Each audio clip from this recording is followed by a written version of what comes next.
তোমরা হয়তো অনেকেই জানো বন্ধুরা, আসামের বন্যা পরিস্থিতির ফলে অনেক মানুষ গৃহহীন হয়ে গেছে। অনেক গবাদি পশু, মানুষ অনেকেই মারা গেছে। গৃহহীন মানে কোনো বাড়ি, কিন্তু আসামের অধিকাংশ বাড়ি জলের তলায় চলে গেছে। এই মানুষটা তোমরা দেখতে পাচ্ছ, অনেকেই হয়তো ইনাকে চেনো, আর যারা চেনো না তারা ভিডিওর মাধ্যমে জেনে নাও। ইনি নিরলসভাবে আসামের মানুষদের পাশে আছেন, সারা দিন রাত এক করে। নিজের কোনো স্বার্থ নেই, বিনা স্বার্থে এই মানুষটা সকলের পাশে আছে।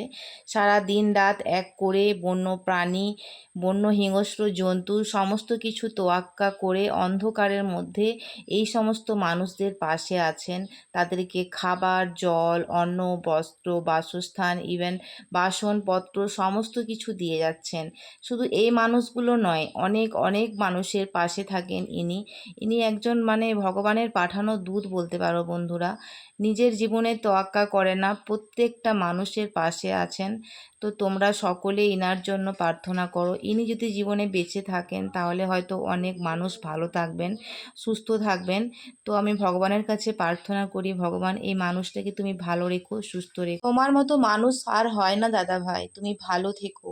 আমি জানি তুমি তোমার সর্বস্ব দিয়ে সকলের পাশে আছো, পাশে থাকবে। এভাবেই এগিয়ে চলো দাদা ভাই, সব সময় তোমার পাশে আছি, এটুকু কথা দিলাম।